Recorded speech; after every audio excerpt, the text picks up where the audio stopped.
श्री ओम नमः सिद्धेभ्यः। जय श्री ओम नमः सिद्धेभ्यः। सर्वमंगलमांगल्यं सर्वकल्याणकारकं प्रधानं सर्वधर्माणां जैनं जयतु शासनं जैनं जयतु शासनं। पंच परमेष्टि भगवान की आचार्य श्री गुरुवर कुंद महाराज की, आचार्य श्री गुरुवर विद्यासागर महाराज। वस्तु की जब अस्तित्व शक्ति को देखते हैं तो वस्तु की अस्तित्व शक्ति स्वयं की होती है। वस्तु के स्वभाव को देखते हैं तो वह स्वयं का होता है, लेकिन वस्तु में एक क्रियावत्ती शक्ति होती है, वह स्वाधीन नहीं पराधीन होती है। संपत्ति के मालिक हम हैं, स्वतंत्र हैं, लेकिन संपत्ति के भोक्ता हम नहीं हो पाते। मलकियत में आनंद नहीं है, उस मलकियत के भोग करने में आनंद है। हमारे भंडार में कितना भी अनाज भरा रहे, भूख मिटने वाली नहीं है। रोटी खाने से भूख मिटती है। अनाज स्वाधीन है, रोटी पराधीन है। अनाज स्वाधीन है उदाहरण के रूप में, रोटी पराधीन है। रोटी के लिए बहुत सारी स्थितियां चाहिए। हमारी आत्मा का अस्तित्व स्वाधीन है, लेकिन उस अस्तित्व की संपत्ति जो हमारे दुख को मिटाने में और सुख को प्राप्त करने की बात आती है तो हम पराधीन हो जाते हैं। और वह पराधीनता कई बार ऐसी स्थिति बना देती है कि हम सब कुछ होने के बाद भी हम सुख का आनंद नहीं ले पाते। शक्तियां तो सब भरी पड़ी रहती है, लेकिन व्यक्त कराने वाली शक्ति चाहिए। आज ऐसे ही महान शक्तिमान काल, भाग्यवान काल, भाग्य के भरोसे जीने वाला काल कोई कार्यकारी नहीं था।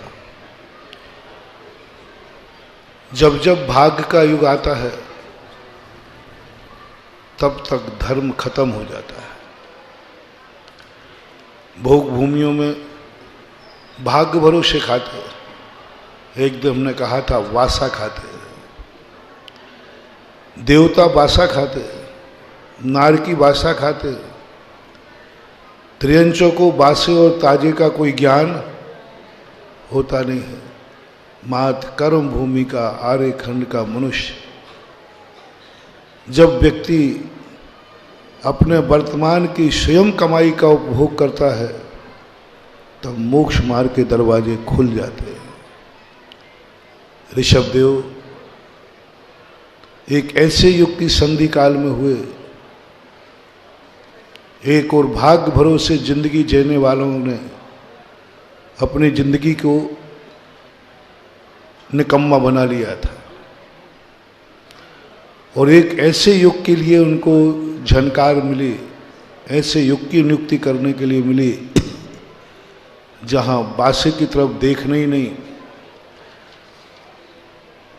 अनागत की अपेक्षा नहीं करना और भूत की स्मृति नहीं करना।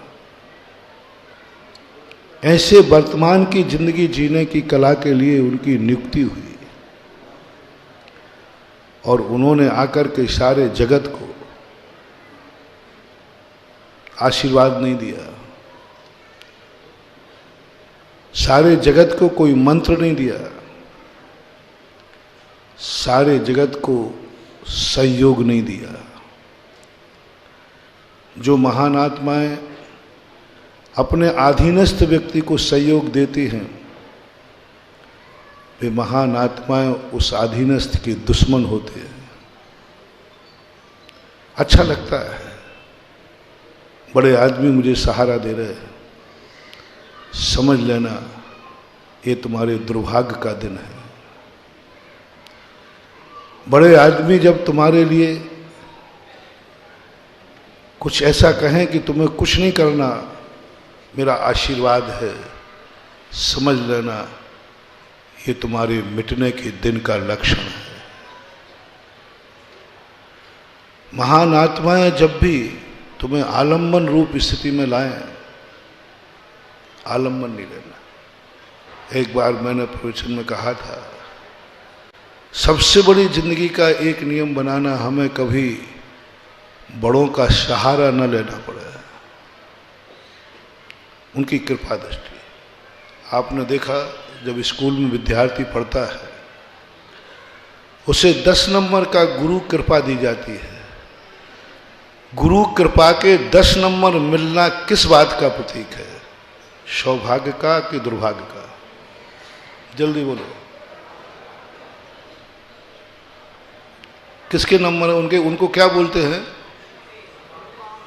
गुरु कृपांक। इस विद्यार्थी को गुरु कृपा से 10 नंबर मिले, समझ लेना उसे जिंदगी में किसी भी फैक्ट्री में, किसी भी नौकरी में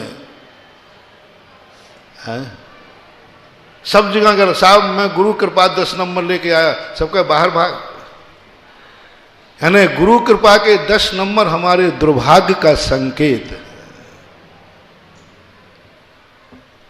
फैल वाले को दिए जाते हैं, कमजोर वाले को दिए जाते हैं, और उसको आधा नंबर भी नहीं दिया जाता, 1 नंबर भी नहीं दिया जाता। जिसने मेहनत से 99 नंबर पाए हैं और वो गुरु के सामने गिड़गिड़ाया है, गुरु जी ओनली कितना नंबर, नहीं मिलेगा। 99 नंबर वाला जिसने इतनी मेहनत की, इतना परिश्रम किया, इतना सब कुछ किया, उसको गुरु ने 1 नंबर की भी व्यवस्था नहीं बनाई। 1 नंबर भी उसको देने के लिए कोई प्रावधान नहीं बना। और एक व्यक्ति ने 23 नंबर पाए, उसके ऊपर 10 नंबर की बौछार कर दी कि पास कर दो उसको 10 नंबर देकर। अज्ञानी और मूर्ख खुशियां मनाता है कि गुरु ने हमारे ऊपर कितनी बड़ी कृपा कर दी, जय जय गुरुदेव। 10 नंबर दे दिए, दे लो 10 नंबर, कोई कीमत नहीं। जहां जहां तुम ये कहोगे कि हम गुरु के 10 नंबर कृपांक लेके आए, वहीं वहीं तुम्हारी हंसी उड़ाई जाएगी, मजाक उड़ाई जाएगी। लोग समझ जाएंगे कि ये संसार का सबसे बड़ा इडियट, मूर्ख आदमी है, क्योंकि गुरु के 10 नंबर लेके घूम रहा है। और वो जो कहता है कि साहब मेरे पास गुरु का भक्त तो मैं हूं, लेकिन गुरु मेरे पास इतने निर्दयी हैं, गुरु मेरे पास इतने कठोर हैं कि मुझे 1 नंबर भी नहीं दिया। दूसरा कहता मुझे तो 10 दे दिए। बोलो गुरु की कृपा किस पर है? एक कह रहा मुझे 10 नंबर दे दिए, और एक कह रहा है मुझे तो 1 भी नंबर नहीं दिया। अब नीति बताओ, कृपा किस पे है? कौन खुशी मनाए, कौन आनंद मनाए, कौन जिंदगी के सौभाग्य को सराहे? बस यही विचार है पूज्य। एक ऐसा युग ऋषभ देव के जीवन का एक बहुत बड़ा रहस्यमय सिद्धांत में खोल रहा हूं। भोग भूमि के समय सब कुछ देने को तैयार हैं। आंवले बराबर खाते हैं, बेर बराबर खाते हैं, बहेड़े बराबर खाते हैं। देखो कितना चाहिए उतना ले जाओ। और कर्म भूमि वाला भीख मांग रहा है, प्रभु 2 रोटियां दे दो, भूखा हो। प्रभु मकान दे दो, छप्पड़ नहीं है, भगवान के पास था, दे सकते थे। नहीं, कर्म भूमि वाला जीव वह है जो 99 नंबर पाकर के 1 नंबर की भीख मांग रहा है, उसे 1 नंबर भी नहीं मिला, वो है कर्म भूमि। और भोग भूमि वह है जिसे जितने नंबर चाहिए उतने दे दिए जाते हैं। जो मकान चाहिए ले लो, जो कपड़े चाहिए वो ले लो, जो तुम्हारे लिए खाना पीना, कुछ नहीं करना, मात्र इच्छा मात्र करो, नाथ परिणाम करो कि हमें ये चाहिए, तुरंत मिल जाता है। मूर्ख व्यक्ति खुश हो जाता है, देखा मेरे लिए जो मांगा वह मिला, मकान मिल गया, कपड़े मिल गए, सब मिल जाता है। लेकिन ऋषभ देव हमारे दुश्मन नहीं थे, हमारे प्रभु थे, तीर्थंकर थे। वो हमारे लिए एक बहुत बड़ी शक्ति लेकर के जन्मे थे, जिन्होंने 10 भाव से जो कुछ भी किया अपने लिए किया। तीर्थंकर जब भी तीर्थंकर बनते हैं उस समय भी अपने लिए कुछ नहीं मांगते। वो उस समय उनको ऐसा किमिक्षक वरदान मिलता है, उस समय किमिक्षक वरदान की शक्ति जाती, मांग लो क्या मांगना है। लेकिन गजब, जिस समय तीर्थंकर प्रकृति का बंद होता है उस समय वो तीर्थंकर बांधने वाला कुछ नहीं मिलता है, कुछ नहीं मांगता है, बस एक ही बात कहता है, प्रभु यदि देना है तो दीजिए, सारे जगत का कल्याण कीजिए। अपना कल्याण नहीं, भगवान मेरा कल्याण हो जाए, मैं सुखी हो जाऊं, मुझे मोक्ष मिल जाए ना, नहीं, कुछ नहीं, सारे जगत के खुशी दीजिए। मेरी आंख के आंसू पहुंचने का मैं वरदान नहीं मांग रहा हूं, बस मेरी आंख जिस तरफ उठे मैं किसी की आंख में आंसू ना देखूं, बस इतना तो वरदान दीजिए। मेरी आंख के आंसू की मुझे फिक्र नहीं है, मैं अपने आंसुओं से कभी नहीं घबराता, लेकिन मैं किसी की आंख में आंसू देखना पसंद नहीं करता। एक वरदान चाहिए कि जब भी मेरी आंख किसी के चेहरे पर उठे उसकी आंख में कभी आंसू ना हो। किसी आंगन की तरफ मेरी दृष्टि उठे, वो आंगन कभी सूखा ना हो। किसी की तरफ मैं जब देखूं तो उसकी जिंदगी में कभी अभाव ना हो। सब कुछ जगत के लिए परिणाम करता, अपने लिए किंचित मात्र भी नहीं मांगता। उस समय तीर्थंकर प्रकृति का बंध होता है।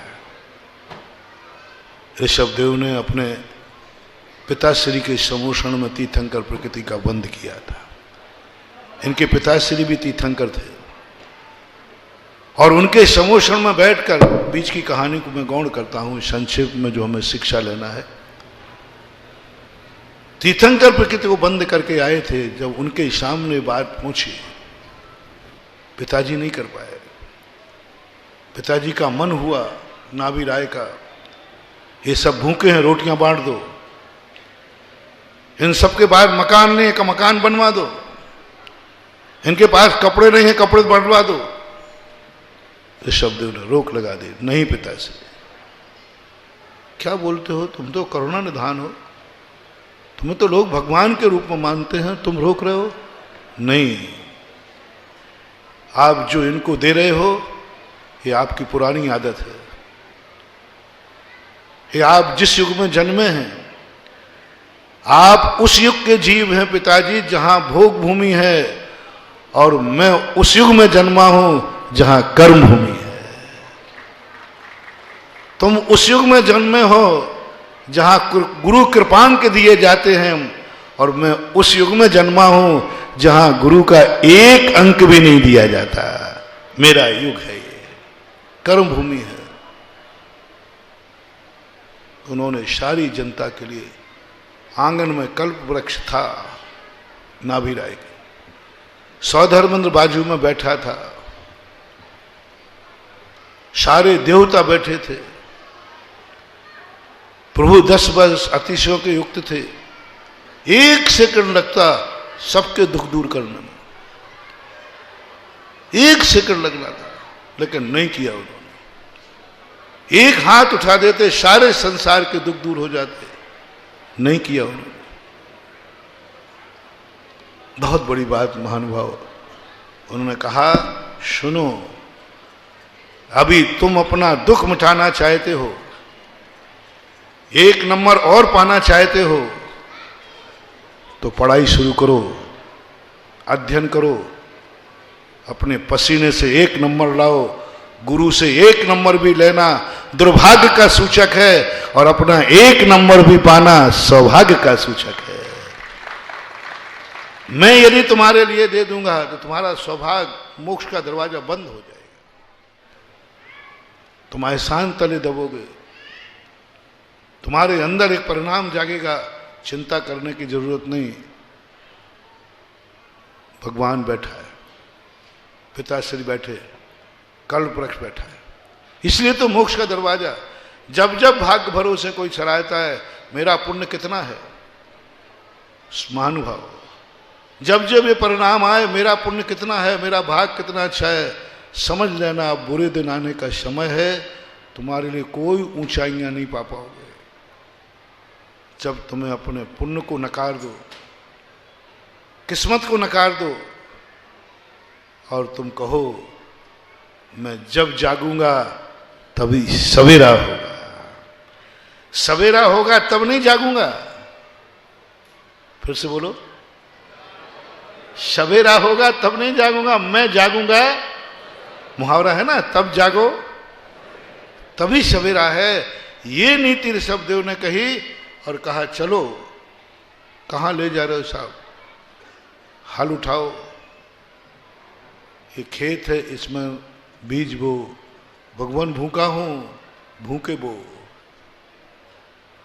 दया नहीं की, खेती करा दी, सत्कर्म की व्यवस्था बनाई,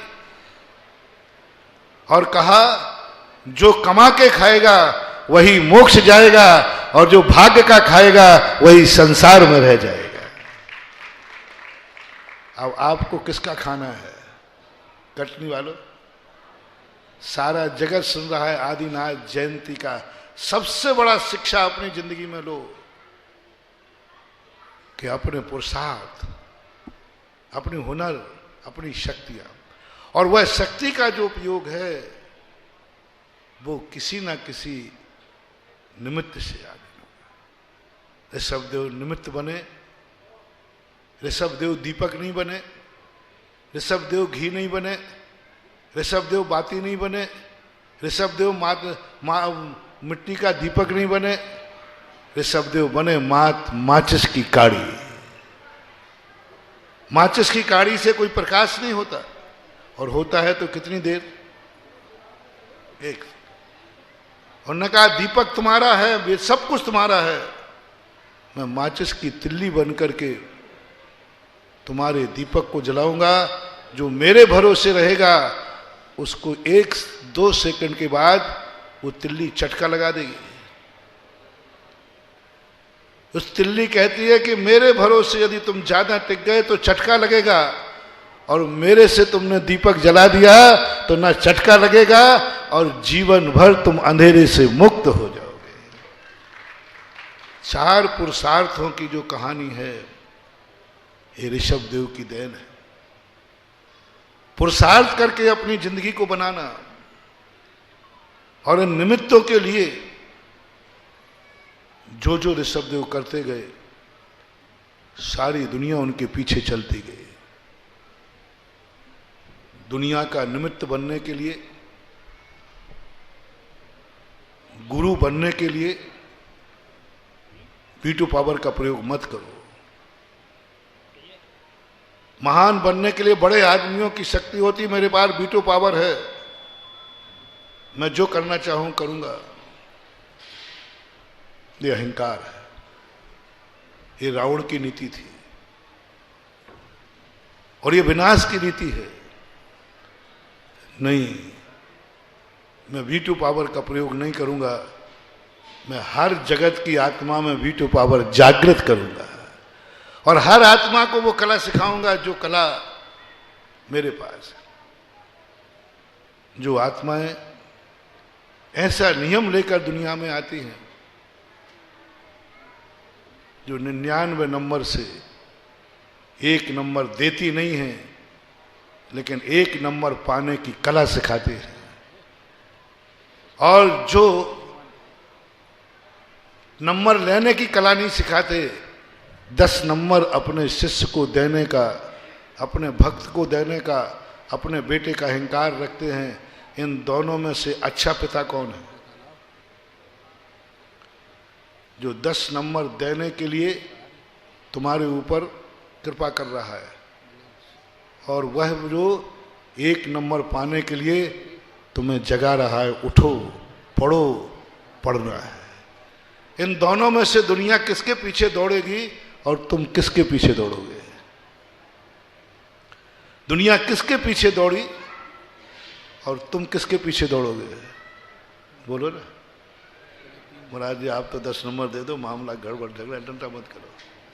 आप तो ऐसे दोनों हाथ उठाओ और हम आपकी जय जयकार बोले और हम लोग घर जा रहे हैं। नहीं, मैं तो नहीं दूंगा। ऋषभ जितने तीर्थंकर हुए, इन्होंने कभी अपने नमोस्तु करने वालों को आशीर्वाद नहीं दिया, आशीर्वाद दिए ही नहीं। किसी भी तीर्थंकर ने हाथ नहीं उठाया, किसी भी तीर्थंकर ने आशीर्वाद नहीं दिया, क्योंकि वो हमारे भगवान थे। और सच्चे भगवान का अर्थ होता है, खोटे भगवान का अर्थ होता है ये सदा मेरा भक्त बना रहे, और सच्चे भगवान का लक्षण होता है ये एक दिन मेरे समान भगवान बन जाए। खोटे भगवान का लक्षण क्या है? ये सदा मेरा भक्त बना रहे, मैं भगवान बना रहा हूं। और सच्चे भगवान का अर्थ होता है मैं भगवान बना हूं, मेरा भक्त भी एक दिन भगवान बने। इसलिए वो ऋषभ देव के पीछे सारी दुनिया दौड़ गई। उन्होंने कहा खेती करो, कर ली। उन्होंने कहा असी उठाओ, उठा ली। उन्होंने जो कुछ भी विद्या ज्ञान सब कुछ दिया, वो सिखाते गए, दुनिया सीखती गई। और वो देते जाते, तो जब तक ऋषभ देव जिंदा रहते अपन दुनिया जिंदा रहती। जब तक ऋषभ देव जिंदा रहते दुनिया जिंदा रहती, ऋषभ देव चले जाते दुनिया मर जाती। और ऋषभ देव ने कुछ दिया नहीं, लेकिन सब कुछ पाने की कला सिखाई। ऋषभ देव चले गए, फिर भी आज दुनिया जिंदा है, जीवित है। किस कारण जीवित है? कि वो 1 नंबर भी देने का उन्होंने मना किया नहीं। 1 नंबर में दूंगा नहीं, वो 1 नंबर तुम्हें प्राप्त करना है। दूंगा नहीं, प्राप्त करना है। और प्राप्त करो, वह उजेला, वह प्रकाश, वह दीपक तुम्हारा खुद का होगा और अखंड होगा। ऐसे महान तत्व के निर्णायक हर रास्ते को बताते हैं। रास्ते कभी अकृत्रिम नहीं होते, रास्ते कभी अकृत्रिम नहीं होते। जिस तरह से, जिस स्थान से महान आत्मा निकल जाती हैं, वही रास्ता बन जाता है। ऋषभ देव को कोई रास्ता नहीं मिला, कुछ भी नहीं मिला, सारे रास्तों पे घास थी। लेकिन धन्य है वे ऋषभ देव, जिस रास्ते पे चले वो रास्ते ऐसे अमिट बन गए कि आज करोड़ों सागरों के बाद भी लोग उन्हीं रास्तों पे चल रहे हैं, और आज अपन ऋषभ देव की जयंती मना रहे हैं। कुछ कम 1 कोड़ा कोड़ी सागर वर्ष तक के पहले वो चले थे इन रास्तों पर। चले होंगे कुछ लोग, लेकिन कितने गहरे चिन्ह थे उनके, कितने गहरे आदर्श थे उनके। कुछ लोग तो चलते हैं, उनके निशान ही नहीं बनते। कुछ लोग चलते हैं लेकिन निशान थोड़ी देर में बंद हो जाते हैं। कुछ लोग चलते हैं, लोगों को खबर ही नहीं रहती है। लेकिन ऐसे क्या चले वो, ऐसा क्या पद चिन्ह बने कि 1 कोड़ा कोड़ी सागर वर्ष व्यतीत होने के बाद भी आज भी लोग उनकी जयंती मना करके अपन स्मरण कर रहे हैं कि जो भी हमारी जिंदगी में है ये रास्ता ऋषभ देव ने दिया था। मैं इसलिए ऋषभ देव को विशेष महत्व देता हूँ। आज तुम्हारी जिंदगी में जो कुछ भी है वो शव ऋषभ देव का है। ऋषभ ने दिया नहीं है। ऋषभ देव एक मकान दे देते, वो मकान तो टूट जाता। आज मकान है तुम्हारे पास, ऋषभ देव निर्माता है, वो निर्देशक है। आपके पास कपड़े हैं, ऋषभ देव, दुकान है कपड़े। मैं तो कहता हूं ऋषभ देव को भगवान के मंदिर की बेदी से, मंदिरों की बेदी से यदि उनको मोक्ष की दृष्टि से ना देखकर संसार की दृष्टि से देखा जाए तो संसार में जितने जीव हैं हर व्यक्ति के ऊपर ऋषभ देव का ऋण है और हर व्यक्ति आभारी है। क्योंकि जो कुछ भी है, हर किसान के घर में ऋषभ देव की तस्वीर होना चाहिए, क्योंकि कृषि करने सिखाया। हर सैनिक के घर में तलवार ऋषभ देव की तस्वीर होना चाहिए, तलवार चलाना किसने सिखाया। हर व्यापारी की दुकान पर ऋषभ देव की तस्वीर होना चाहिए, व्यापार किसने सिखाया। हर स्कूल में ऋषभ देव की तस्वीर होना चाहिए, अक्षर विद्या किसने सिखाई। हर गणित की किताब पर ऋषभ देव की फोटो होना चाहिए, गणित बीजा गणित किसने सिखाई, ऋषभ देव ने। हर कुम्हार के, खाती के, लोहार के घर में तस्वीर होना चाहिए, ये मटके घड़े बनाना किसने सिखाया। हर व्यक्ति के मन में करके अंदर शिल्प जितना भी है, जितने भी है, जितने शिल्प हैं, चाहे वो छोटा सा शिल्प क्यों ना हो, खाती है, लोहार है, जितने भी हैं, ये सारे के सारे इनका निमित्त बनने वाले ऋषभ देव हैं। ऐसा एक भी वर्तमान में दुनिया में आजीविका का साधन नहीं है जिस आजीविका के साधन का उपकार ऋषभ देव ने नहीं किया। लेकिन उनकी जो मूलभूत बाधा थी, उन्होंने कुछ किया नहीं, उन्होंने सबको सिखा दिया। अहंकारी व्यक्ति क्या सोचता है, सब मेरी मुट्ठी में रहे, इनको हम सिखा देंगे तो ये हमसे आगे निकल जाएंगे, इनको हम पढ़ा देंगे तो इनसे आगे निकल जाएंगे, इनको हम संपत्ति दे देंगे तो ये सबसे बड़े अहंकारी की है। अहंकारी सारी दुनिया को कमजोर देखना चाहता है, सबको अपनी मुट्ठी में बांधना चाहता है। वीक पॉइंट, हमारे हाथ में डोरी रहेगी, सब मेरे आगे पीछे नाचेंगे। बंधु, जब भी तुम्हारे मन में ये भाव आ जाए कि मेरे बाद में चाहे घर हो, चाहे समाज हो, चाहे राष्ट्र हो, चाहे मोक्ष मार्ग हो, चाहे साधु संग हो, जब तुम्हारे मन में परिणाम आ जाए, समझ लेना तुम जगत के, परिवार के, समाज के, राष्ट्र के सबसे बड़े दुश्मन हो और तुम्हारी गति वही होगी जो रावण की हुई। और तुम्हारे मन में ये भाव आ जाए कि हे भगवान, मैं एक ही व्यक्ति देखना चाहता हूं, संसार का कोई व्यक्ति मेरे पीछे ना घूमे, हर व्यक्ति इतना समर्थ हो कि उसे मेरे सहारे की जरूरत पड़े ही नहीं। बोलो माताओं, 2 मिनट में जवाब देना। पिताओं, वह बेटा, उस पर तुम्हें गर्व है जो बेटा पूरी जिंदगी भर तुम्हारी उंगली पकड़ के चलता है, या उस बेटे पर गर्व है जिसने तुम्हारी उंगली पकड़ करके बिना भी चलना सीख लिया है। 2 मिनट में जवाब दे दो, वही मैं आशीर्वाद दे दूंगा। भगवान करे कट, अभी दिया नहीं है, दिया नहीं है। घर में जितने बेटे जन्मे वो जिंदगी भर मम्मी पापा की उंगली पकड़ के चले है, तुम्हारे पीछे घूमेगा उंगली पकड़ के, या ऐसा वरदान दूं कि बेटे को तुम्हारी उंगली की जरूरत ही ना पड़े। कौन सा वरदान चाहिए? हर माता पिता चाहते हैं कि बेटा इतना बड़ा कब हो जो मेरी उंगली पकड़ना सीख ले, बिना चलना सीख ले, मेरे बिना कमाना सीख ले, मेरे बिना खाना सीख ले, मेरे बिना सोना सीख ले, मेरे बिना कपड़े पहनना सीख ले, मेरे बिना इसकी जिंदगी हो जाए। और जो बेटा माँ बाप के बिना अपनी जिंदगी चलाना सीख लेता है, उन माँ बाप का मरण बहुत शांति से होता है। अब कोई चिंता नहीं, बेटा अपने पैर पर खड़ा हो गया, है ना सुख? बेटा मेरे पैर पर खड़ा हो गया, अब कोई चिंता नहीं है। और किसकी चिंता होती है? ये बेटा अपने पैर पर खड़ा नहीं है, इसका तो सब कुछ मेरे आदि है।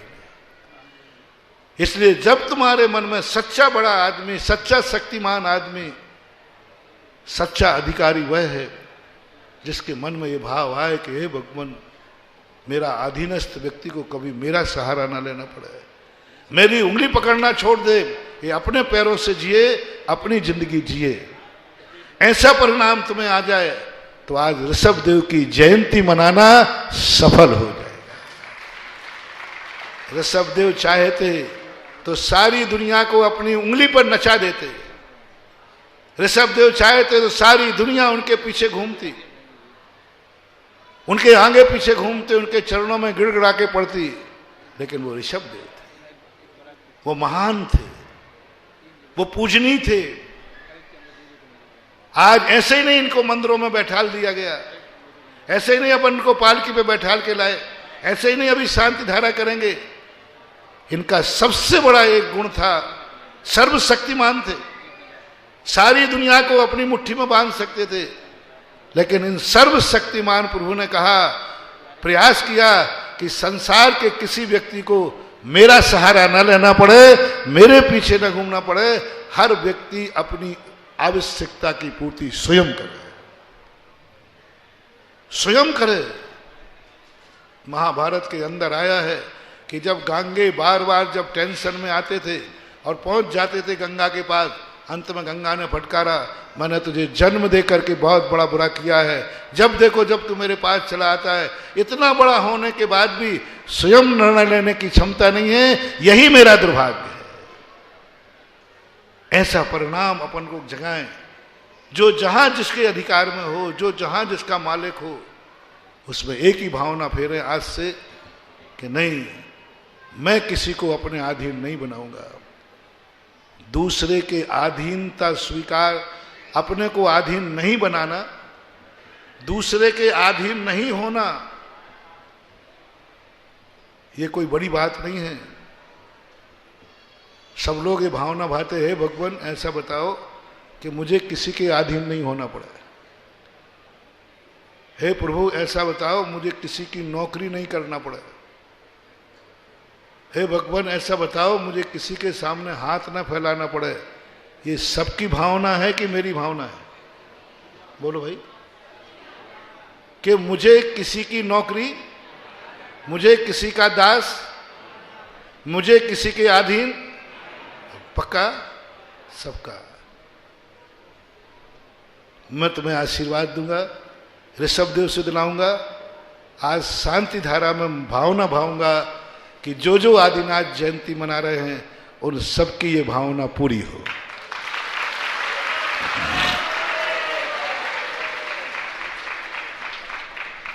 ये कवि सम्मेलन नहीं कि मैं तालियों में खुश हो जाऊं, अभी पूरी बात तो सुनी ही नहीं। मैंने कहा कि मुर्गा इतना बड़ा है, बोलो जल्दी, नीचे से नापना, कहां है मुर्गा इतना बड़ा? महाराज आप झूठ बोल रहे हैं, इतना बड़ा मुर्गा कभी होते नहीं। अभी रुक तो सही, मुर्गा इतना बड़ा है, मुर्गा इतना बड़ा है, झूठ, मुर्गा सत्य, झूठ सत्य, अधर्म धर्म, बस यही तो चूक कर रहे। ये तो सबका सही है, ये तो सबका सही है, और यही झूठा है, मुर्गा इतना बड़ा है। मुर्गा इसको तो नहीं हिलाया मैंने, ये जहां था वहीं है कि नहीं? क्या किया? सही है, झूठा है।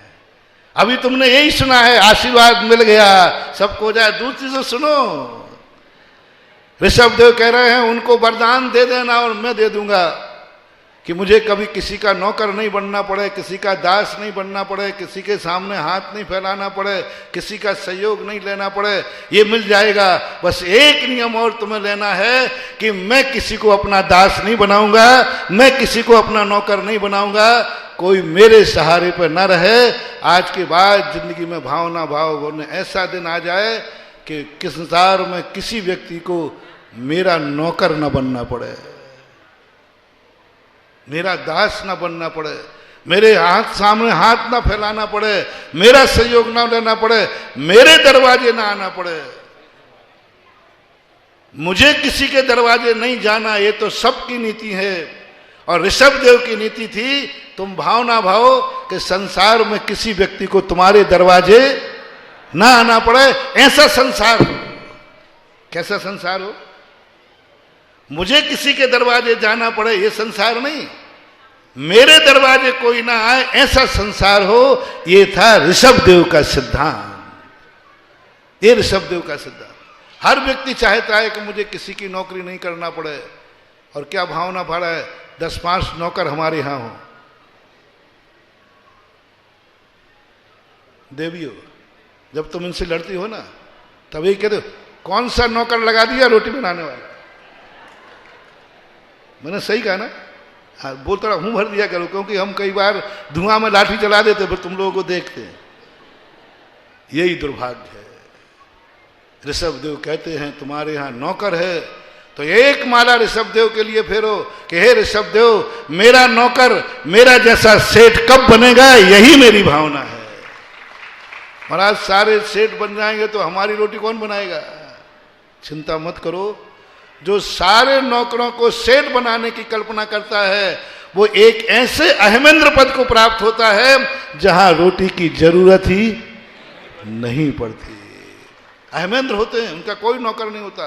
कौन होते हैं? वो जिंदगी में यही भावना करके गए कि मुझे किसी का अधीनता स्वीकार नहीं करना पड़े, मुझे अपने कृपांक के नंबर न देना पड़े।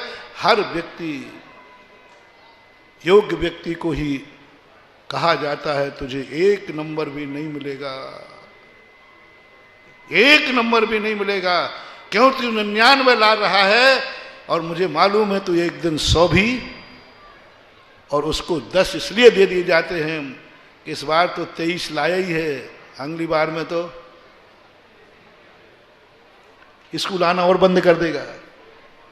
इसलिए अपन ऐसे ऋषभदेव के युग में आज जैन दर्शन के आद्य प्रवर्तक आदि ब्रह्मा ऋषभदेव, जिनकी इनकी उपाधियां दी जाएं उतना कम है। महावीर स्वामी से ज्यादा उपकार ऋषभदेव के हैं। महावीर स्वामी ने तो मात मोक्ष मार्ग अपनाया। महावीर स्वामी ने तो मात मरने से बचाया, ऋषभदेव ने तो जीना सिखाया। महावीर का सिद्धांत था मरने से बचाओ, जियो और जीने दो। अहिंसा का तांडव, हिंसा का तांडव नृत्य हो रहा था। चारों तरफ से पशु बलियों के यज्ञ हो रहे थे, द्रवीभूत हो गए। उन्होंने कहा बचाओ, जीवों को बचाओ। उन्होंने बचाया। ऋषभदेव के युग में कोई मारने वाला नहीं था, कोई मरने वाला नहीं था, कोई हिंसा नहीं थी।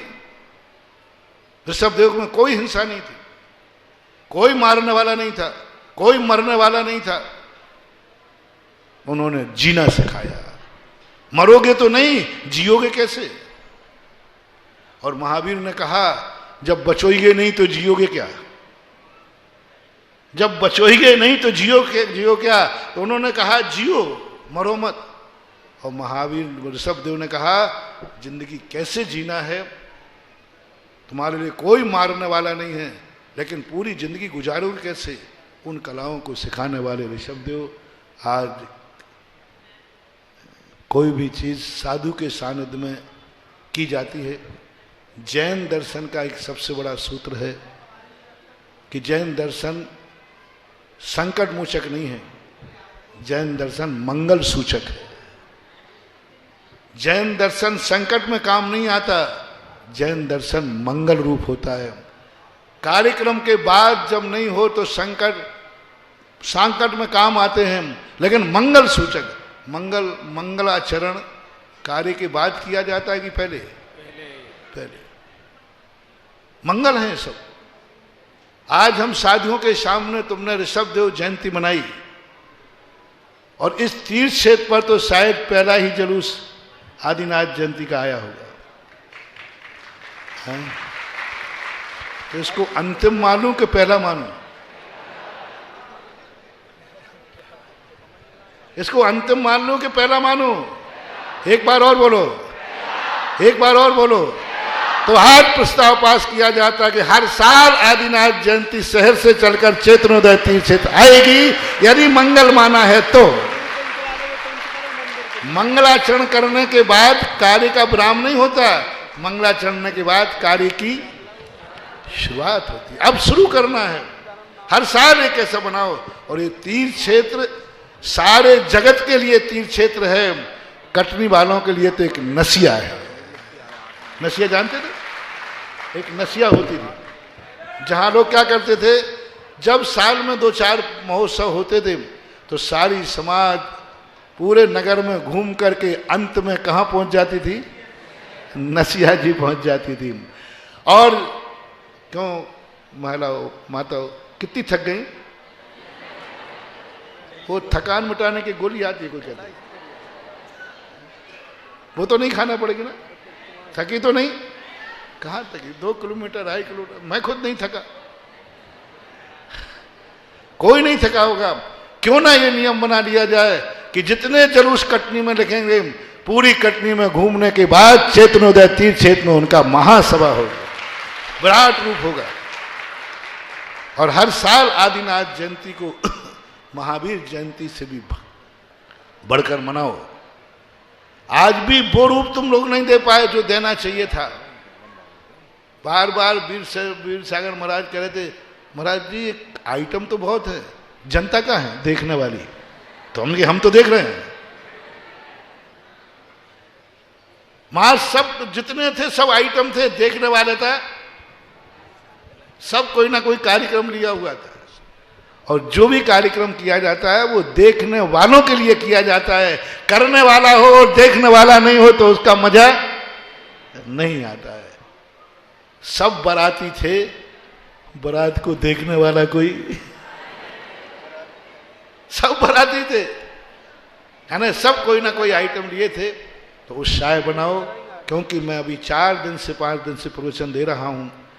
यदि जिनके उपकार हैं हमारे ऊपर, उन संस्कारों को यदि हमने उनकी जयकार नहीं बोली तो धीरे धीरे हम संस्कार विहीन हो जाएंगे। आभार नहीं मानने पर वह वस्तु हमारे जीवन से चली जाती है। आभार का बहुत बड़ा महत्व है। मैं सदा कहता हूं, सुबह मंदिर जाना इसलिए कि मेरा दिन अच्छा निकले, और शाम को मंदिर जाना कि मेरा अच्छा दिन निकल गया, आभार मानता हूं। और शाम को आभार मानोगे तो कल सुबह बहुत अच्छा होगा। सुबह मंदिर जाओगे तो दिन भर अच्छा निकलेगा, और शाम को मंदिर जाओगे तो सुबह अच्छा निकलेगा, और सुबह अच्छा निकलेगा तो शाम भी। इसलिए शाम का कार्य आभार, जिसने हमारे ऊपर थोड़ा भी उपकार किया है उसको भूलना नहीं, उसका गुणानुवाद, उसका आभार, उसके प्रति अपना समर्पण भाव करना चाहिए। आज 24 भगवान यहाँ पर अपन लाए हैं ऋषभदेव को आदिनाथ करके।